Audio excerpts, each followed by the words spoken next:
Hi, everybody, and welcome to the Wednesday edition of Moohead Radio. It's me, Mr. Moohead. You can see my hair is a little bit tousled. I was out riding my trike. This is great. I really don't have much to say today, but I'm amped up because I got my power trike. The trike that I've been riding is now motorized and ready for the hills, the foothills of South Carolina. So I'm learning how to ride a motorized trike, which is really awesome. For those people who know me as far as my love for automobiles, this is kind of cool too. The trike utilizes a Bafang BBS HD 1000 watt motor. It's a mid-drive on the trike. It's got a 52 volt battery that is rated at 13.5 amp hours, which is a tremendous amount of power and torque for the trike that I'm riding. It's kind of fun because if you're not used to riding a motorized vehicle, what it does is it overpowers your ability to shift. In other words, that your pedaling cadence can't keep up with the motor. So you find a comfortable gear that's based on the situation you're in, which in Florida, for me, is flat riding. There's no hills in Florida. I just put the thing in 6th gear, which is right in the middle of my gearing, and away I go. And I pedal at about somewhere between a 40 and a 50 revolution per minute cadence, and just keep pedaling like this. And I go about 13 miles an hour with pedal assist level number 1. The trike will go 16 miles an hour with the weight with the cow's weight on it. It is rated to go 20 miles an hour. It's been tuned down. Now, the fun part of this is that you can hot rod this motor. And I'm not going to do that because it voids the warranty, and Jews never void warranties. But the bottom line is that this thing can go up to 1,500 watts, and it can go up to like 40 miles an hour. If that's what you wanted to do, is break your neck riding a trike around the mountains at 40 miles an hour. But at any rate, it's a lot of fun, and that's what I was doing. I rode 12 miles today. It is just a whole lot of fun. Puts a smile on my face, so that makes it all the more worthwhile. How's everybody doing in Moo Land? I know this is a quiet day today as we get closer and closer to the holidays. I wanted to do a program to leave it behind as an archive. So much archive viewing compared to live viewing. There was something in the last program that I left out in my rant against Hugh Jackson. The other thing that kind of bent me and got me off on that twisted rant from 2 days ago was that obviously there were questions about whether Terrell Pryor at the time would be able to play on Saturday. Now they say that he is going to play, but in the event that he wasn't going to play, who moved to the front of the line but Ricardo Lewis? And it's like, there's an article in today's Cleveland.com that talks about Hugh Jackson addressing the press on what role analytics plays in the decisions that he's making. I find this highly, highly agitating to me. First of all, analytics assumes that you have talent on the field that can compete. I mean, analytics, and I can best discuss analytics from my ex-business, the radio business. I mean, analytics was what we called music research. And music research, it was filling a hall, literally an auditorium full of people, and putting together upwards of 250 hooks from popular songs. If you don't know what a hook is, I'll explain that. Think of your favorite song. It's the part you sing over and over and over again. It's the thing that is the hook of the song. Things like, we are the champions, my friend. Right. There's songs that are really, guys, you had a bad day. If you play that little section of the song, everybody's going to either recognize the song or they're not going to recognize the song. The whole idea is in front of an auditorium full of people who listen to your radio station, as well as listen to, in our case, we would poll people who were adult contemporary listeners because we wanted female listeners. Are you familiar with the song? Do you know it? Have you heard it before? How familiar are you with it from 0 to 5 scale? And do you like the song? As far as 0 to 5, 0 being you would tune out if you heard it, or 5, man, you would keep listening. You got to hear that song. And we would do research song by song, title by title. And that's how we created our oldies library at the radio station. The songs that were more than a year old, those 250 selected songs, we would select X number of records that tested well with our listeners and comparable female listeners who listened to our competition, so that we played a broad base of music that people in Flint, Michigan or Binghamton, New York actually liked. Analytics is nothing new under the sun. Research is nothing new, but it takes into account certain things that need to be the case. For example, in my business, the radio business, if you don't have a powerful enough signal to be heard in the market that you're broadcasting to, and don't laugh. I mean, people can tell you about sports talk radio that has existed in Cleveland on the AM and FM band, that they had to put repeaters in. They'd have multiple frequencies because 3,000 watts did not cover the entire Northeast Ohio area that they wanted to cover. And there's nothing worse than driving to work and listening to your favorite sports talk show host and having to go, and you lose it in your car on the way home. You will find another station to listen to if a station cannot perform with its signal. All the research or analytics in the world will not overcome a bad radio signal. Either people can hear it or not. In the case of radio signals, can they hear it inside buildings was important, because could people listen to it while they were working?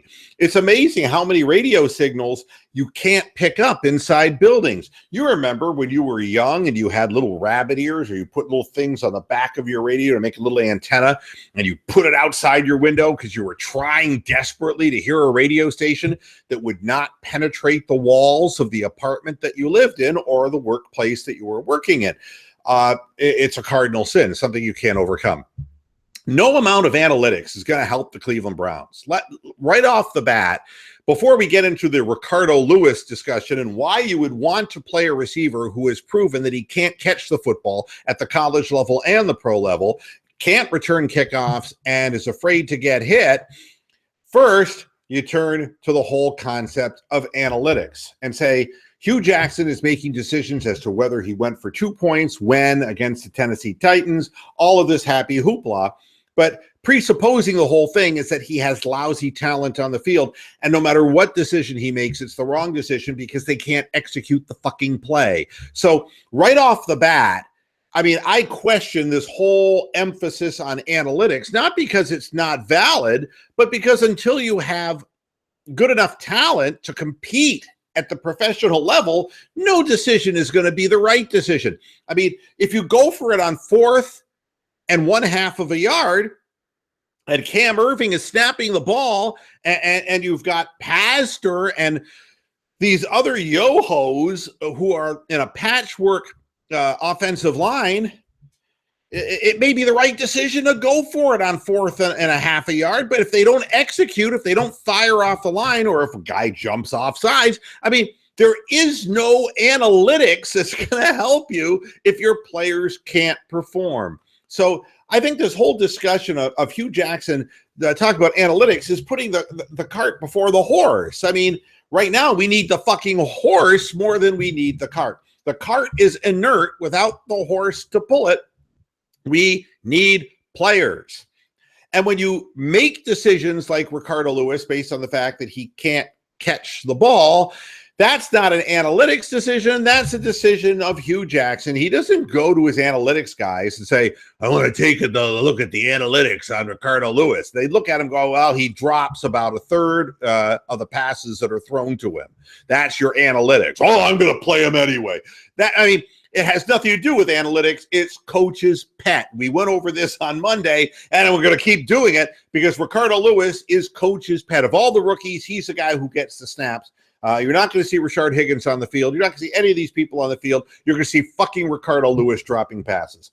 And it has nothing to do with analytics. Isn't it wonderful that we have this benevolent head coach who will listen to what the analytics people are telling him? It doesn't make a goddamn bit of difference because we're not even in a position to win these games. I mean, do the analytics say that Isaiah Crowell will carry the ball 8 times in a game? I mean, if you went to DePodesta and said to him, okay, we want to look at the formula of the last, let's say 10 years, teams that had above 500 records and what their ratio of run to pass was. And we'll just analyze that. They can do that for you.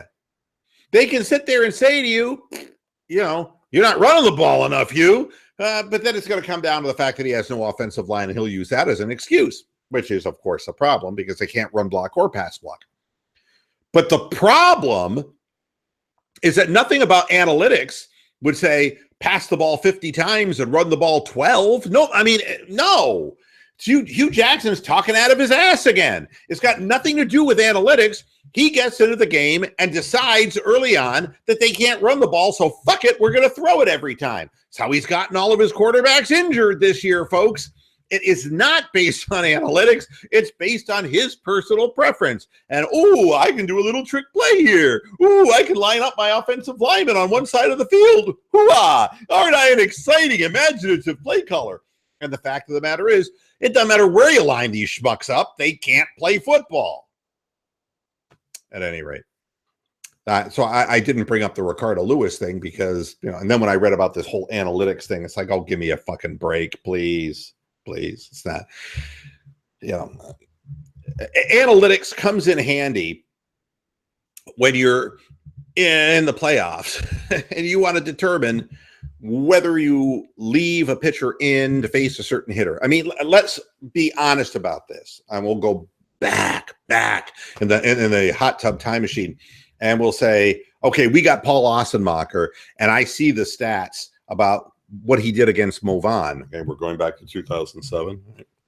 And Ossenmacher struck him out every time. I swear to God. And each successive pitch that Ossenmacher threw to Movan was probably sequentially 3 inches further outside. It was ridiculous. The pitches he would strike Movan out, I mean, they were a foot off of the home plate. And poor Mo had a blind spot.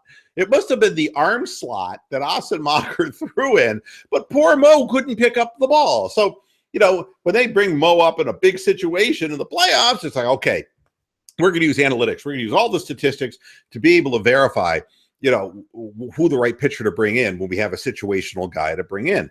And then there are great managers like Joe Madden who win, and he left Aroldis Chapman in the game.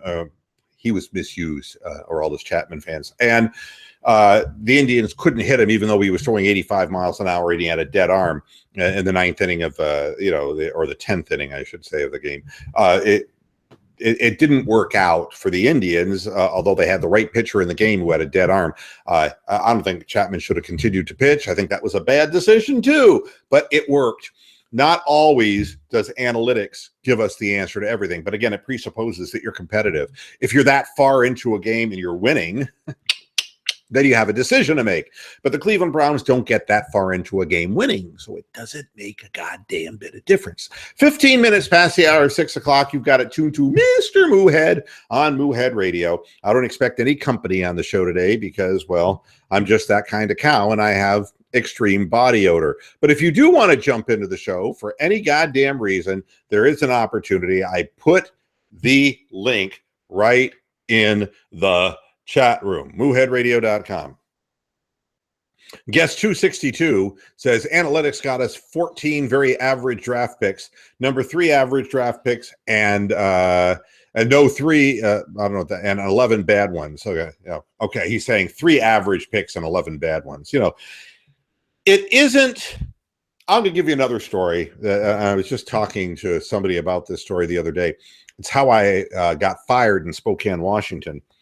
which is where I met my former partner, Lee, who was a former co-host on Moohead Radio.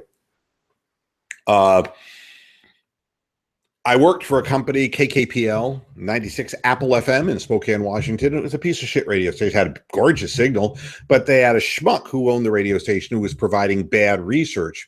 And we were playing the wrong music, and so we had no ratings, and it was really a frustrating situation.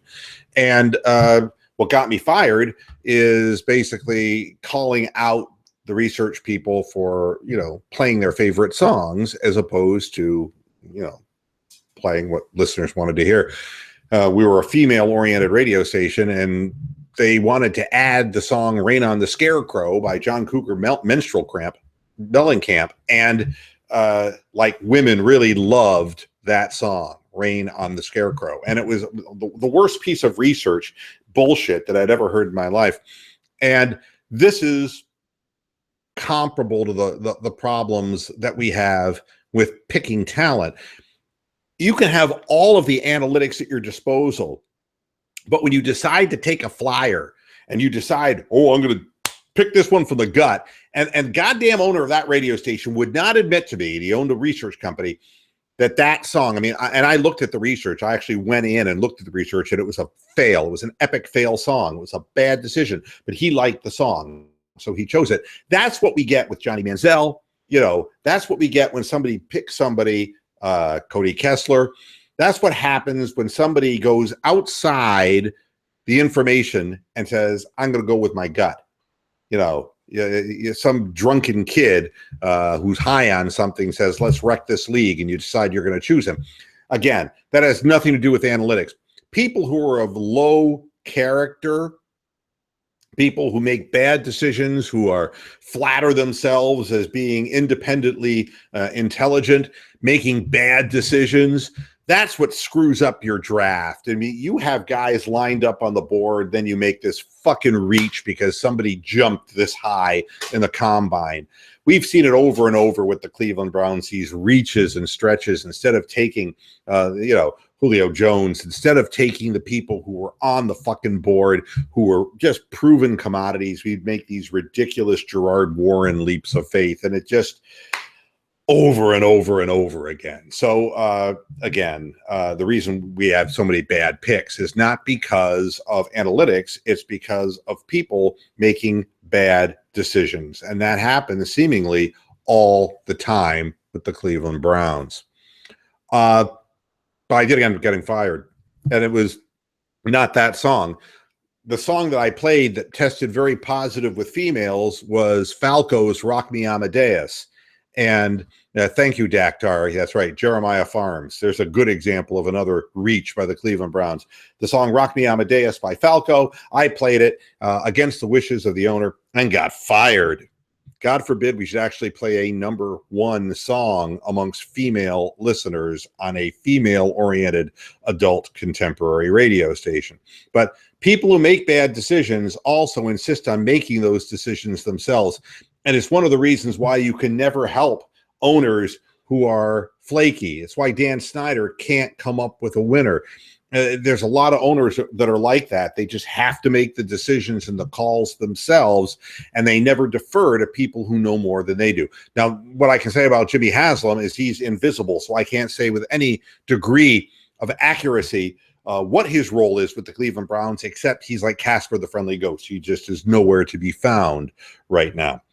Now, the Cleveland Cavaliers. I can get to this, and it will be a quick show, and we can be in and out of this. You watched the game yesterday. I hope to God you did, because we got the same team again tonight.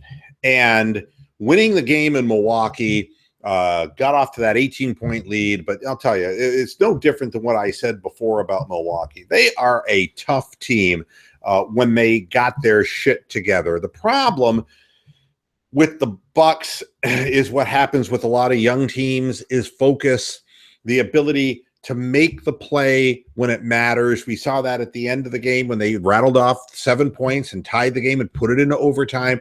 But at crunch time, Jabari Parker missed a layup and he missed 2 free throws at the critical moment. And the experienced team with the greatest player on the planet ended up making the big plays. But Milwaukee is a really good basketball team. I really believe, and I don't think they're constructed yet to be able to say this, but I think that they are the second best team in the East. I really do. I think they're better than Toronto. And the reason I say that is they have some things and some pieces there that if they surrounded them, you know, look at Teletovic. There's a good example of a guy who, you know, when he played for Brooklyn, it's like, oh, he can shoot, I guess. But, you know, when you've got Giannis, you know, going to the basket at will, and you have to double him, or you have to double Jabari Parker, who's got that really good first step, you know, you can kick it out to a guy like Teletovic, and he'll make the shot. He'll knock it down. I mean, if they had, you know, Snell, I mean, that's not a guy they need out there. If they had better spot-up shooters on that team, between Giannis, Monroe, and Jabari Parker, those three guys down low, they're a load. You try stopping Greg Monroe when he's going to his left. Everyone knows he's going to do it, and they still can't stop him down low. Jabari Parker's got that massive first step, and he's starting to knock down mid-range jump shots, and Giannis is just a fucking freak. Let's be honest about it. He can take his man down into the paint, fade. Nobody's going to block it. He's 6'11". He's got these incredibly long strides. So you don't think he's by you, and he's by you. He made a move yesterday, and he didn't make the shot, where he actually curled the ball under on his left hand, and it didn't even look like he was going to get to the rim, and he actually overshot the rim as far as his body was concerned and his angle of shooting the ball. He's a load to guard. If they had what Cleveland has, which is role players like Channing Frye kind of guys who, you know, J.R. Smith when he's healthy, those kind of guys who can knock down threes. The weakness of the Bucks is that they're three-point deficient. Matthew Dellavedova is not a good three-point shooter unless the two that he hit where he's wide open and nobody's covering him for whatever reason. But the other guys that they have, really, I mean, Terry is no longer, you know, what he was. But if they had more three-point presence on the floor, their percentage of scoring points in the paint is unbelievable. They scored 68 when they beat us the last time and 58 last night. It ain't no fluke. They're really good in the paint. But when the Cavaliers are knocking down threes, especially when the King is knocking down threes, again, trading twos for threes is a losing proposition, and the Bucks need to get more efficient with three-point shooting in today's NBA to be able to take advantage of some of that low post situation and strength. You saw when the Cavaliers took the lead, the Cavaliers kind of became stagnant on offense, which we've seen before, but the defense of the Bucks really knuckled down and started forcing us to shoot perimeter jump shots. And you saw that those same guys who are long are fast. I mean, when Parker went down the lane and just slammed the ball through, I mean, it happens at a fucking heartbeat. And when Giannis just takes like 6 steps and he's down the floor, you miss a perimeter jump shot that leads to a run out, they're going to convert. And they're really deadly at it. They got guys who can get up and down the floor. They're a very dangerous team. And in my estimation, they're a trade deadline away from becoming the second best team in the East. I'm not that worried about, and I know the Raptors always do well, but as long as they've got DeMar DeRozan, big scorer, but, you know, questionable shot selection, and Lowry, who may not show up or may not be physically strong enough to really be able to compete at the highest level deep in the playoffs, Milwaukee's quite a team. But what yesterday showed me more than anything is the younger, fitter team lost. And the reason they lost was LeBron James. Surely it wasn't Kyrie Irving. It was LeBron James. And it was just another way that LeBron James can beat somebody, this time with 30-foot three-point shots. That's plural, not just one, not just two, like you were probably thinking, but 3 easy payments, adding up to what they said, 92 feet. The last one got thrown in from the lake, nothing but net. But I go back to the Michael Jordan discussion, and it's only appropriate because LeBron has just passed Moses Malone, and he's going after the top 7. And to size him up as far as where he stands, and you know how I feel every time I see this guy play. It's the greatest compliment that I can give any player or any sports team. And, you know, we used to call it on NBC must-see TV. Cleveland Cavaliers basketball is must-see TV. If you miss the game, you're going to miss several or at least one eye-popping play that you're like, fuck. I mean, think of Game 7 last year in the block. Think about Kyrie's shot. You know, you're going to see something, you're going to go, wow, that's like unreal. I mean, LeBron catching, you know, the ball and losing the alley-oop pass, and it rolls down his hand and he still slams it through, right? I mean, you're like, holy fuck. Or Tristan Thompson going through 2 guys who are much taller and seemingly, you know, more physical than he would be, and he just dunking it between 2 guys. You're like, holy fuck, he's inspired. He's playing hard tonight. And right down to LeBron canning 30-foot three-point shots when it matters the most and just deadening the crowd. Michael Jordan would not have shot those shots. Michael Jordan wouldn't have made those shots. Let's be honest. Yes, there's the video of him draining threes against Utah and shrugging his shoulders. But if you look at his career, he's not a great three-point shooter. LeBron James defeated the Chicago Bulls last year in the playoffs, which was a hard playoff series. And when they were ahead of us, LeBron canned the corner 3 on an inbounds play where he was falling out of bounds. He makes these shots routinely when it matters the most. He is singularly the greatest player who's ever played the game of basketball. From a physical perspective, from a mental perspective, from his understanding of the game, his ability to pass the basketball, his ability to score the basketball, to involve others around him. All the years he was with Cleveland that we failed because we had Hot Butter Donnie and all of his friends, Danielle Marshall and Crazy Delonte dressed up in his PJs and whoever else we had on the floor with LeBron, that weren't good enough to get as far as they went. And it took big threes to knock LeBron down by himself. And now that he has a supporting cast, you can see how fucking good this guy really is.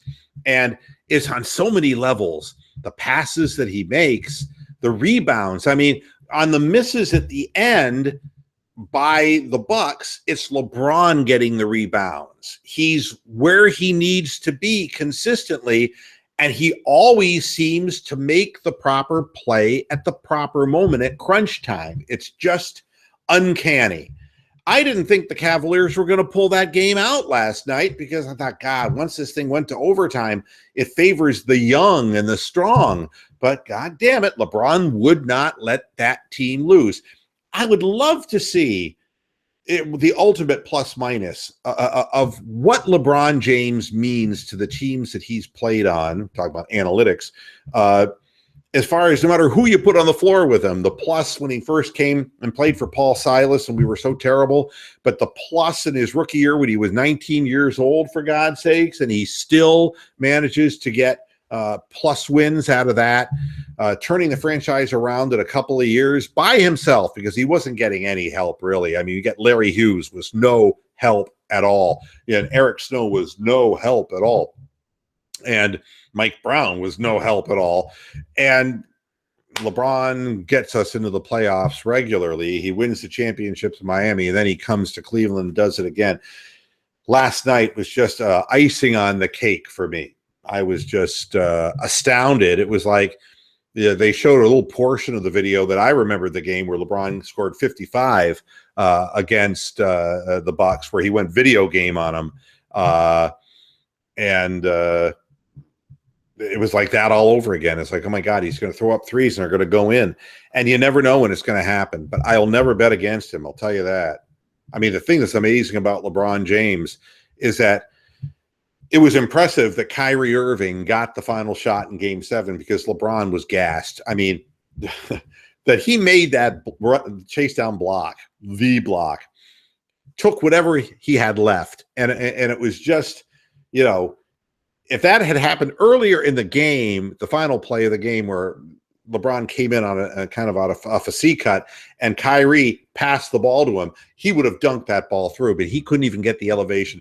The last 2 minutes of that game, 3 minutes of the game, LeBron missed short shots, you know, that were only 3, 4, 5 feet from the basket. He was that tired. It was a grind. But the thing about LeBron is you cannot bet against him. Even when he's exhausted, he runs down and blocks that shot. I've seen so many amazing plays. I mean, he's a human highlight reel. And I know Michael Jordan was a great player, and no, I wasn't a Chicago Bulls fan. And if you're a Bulls fan, nobody's greater than Michael Jordan. But what I am telling you today, again, is that LeBron James is the greatest basketball player I've ever seen play. I saw Kareem Abdul-Jabbar play. I saw Wilt Chamberlain play.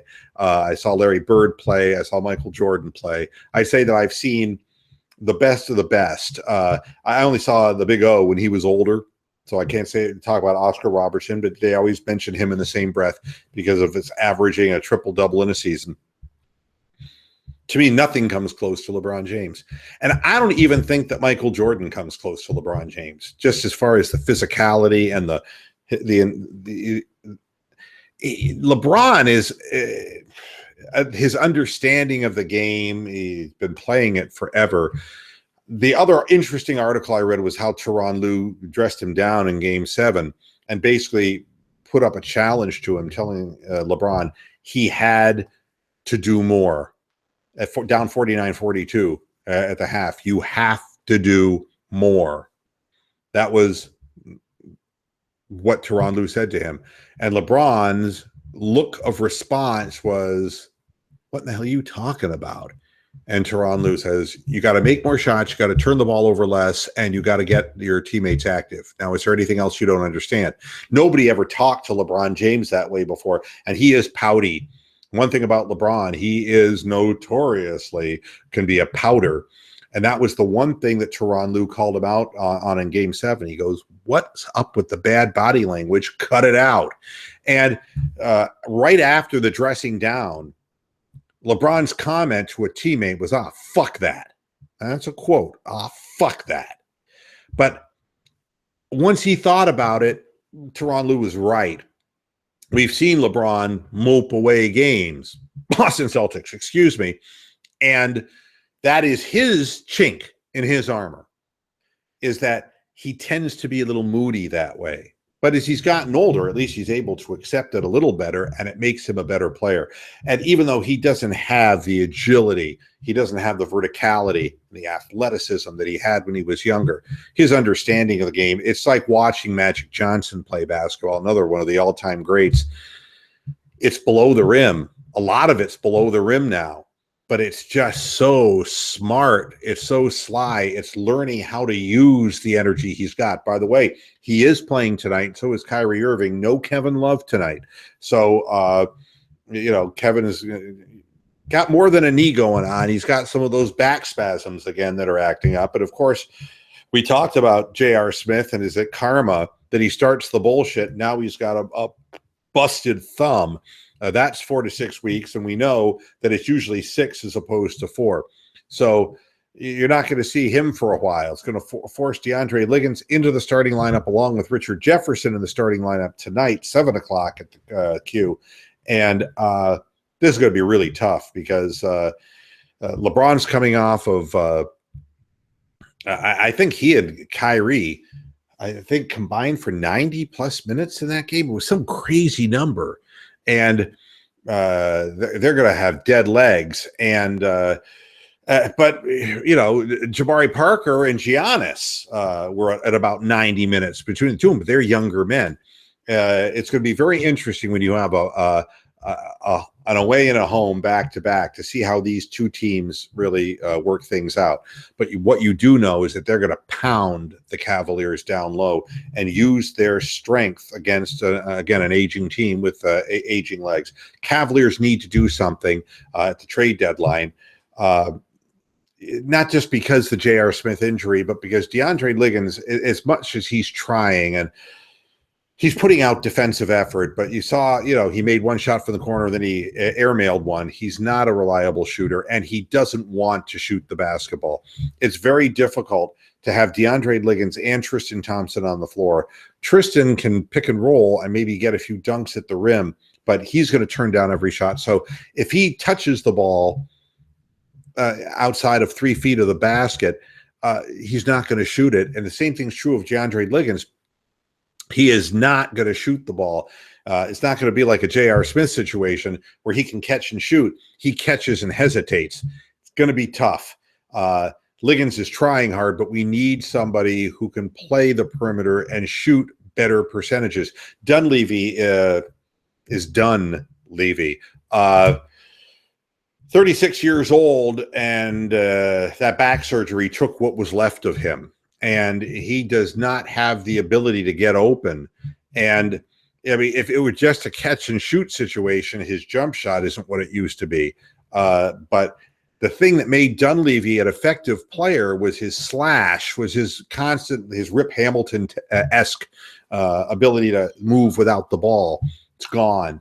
His back just doesn't allow him to play that kind of basketball anymore. So he's not the answer. Channing Frye is doing a wonderful job, but he's 33 years old and his legs can't play extended minutes.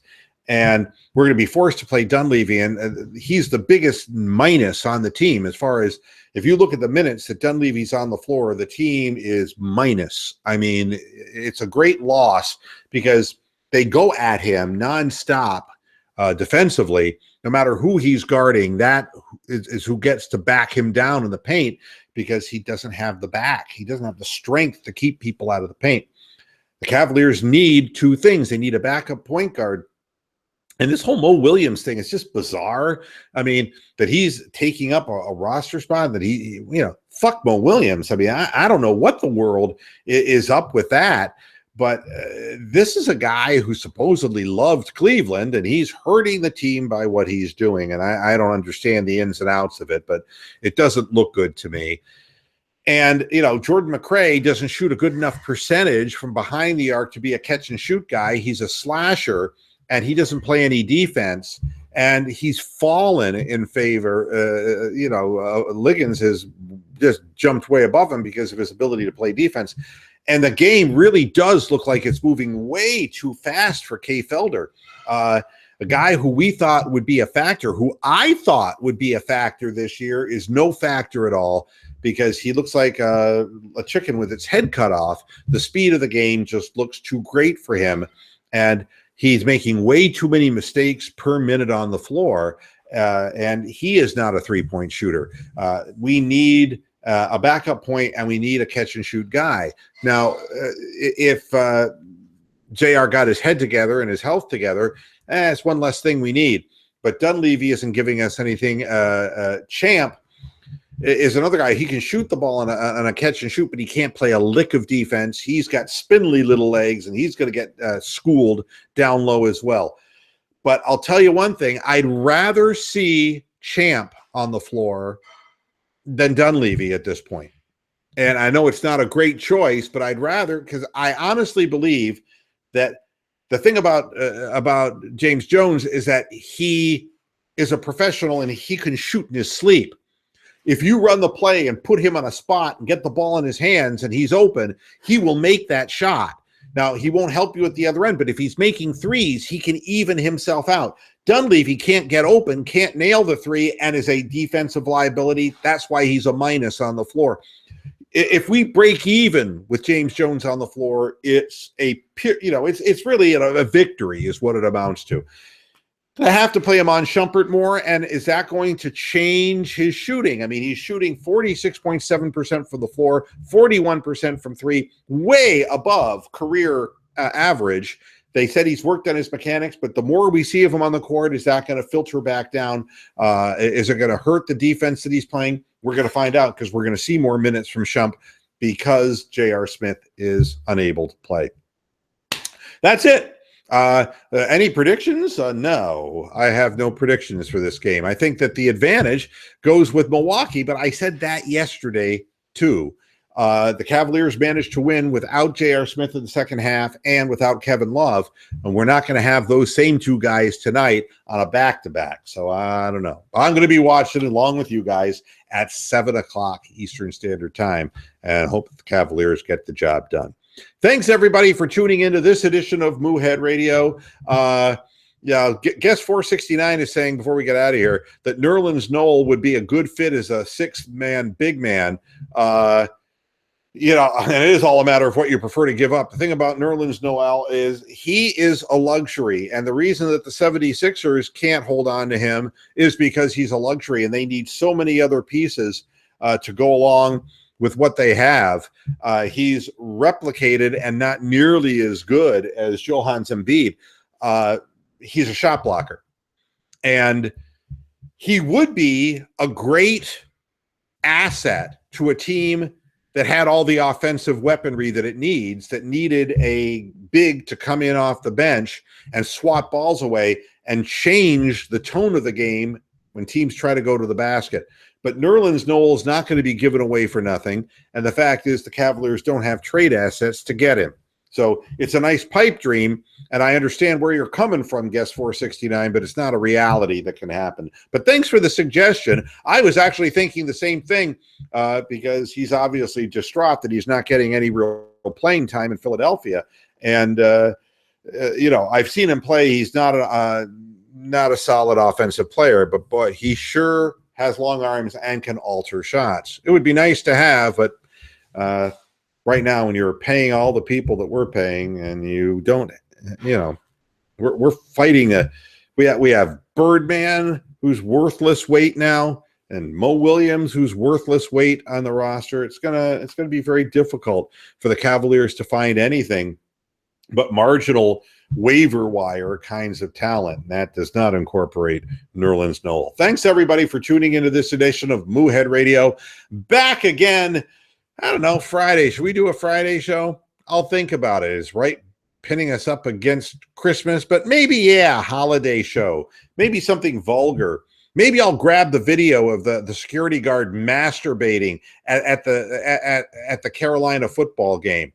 Boy, what a viral video that is. He gets fired, and not only does he get exposed, wink, wink, nudge, nudge, say no more, know what I mean, but his face and his identity gets known. That's the best part, is that imagine going in for your next job interview. It's like, take your hand out of your pants, young man.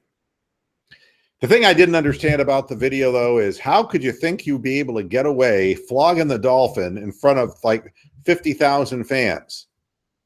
It was so fucking obvious. I mean, it wasn't even like, I don't even know if you could do it in a not obvious way, but my God, that's the video of the year. If you haven't seen the security guard flogging his Dolphin at the Panthers football game, look it up, YouTube it. It is fucking priceless. I think I'll be back again on Friday. We'll see what kind of vulgarities I can bring up before Christmas. Until then, hasta la vista, Pastor Heads. Good night.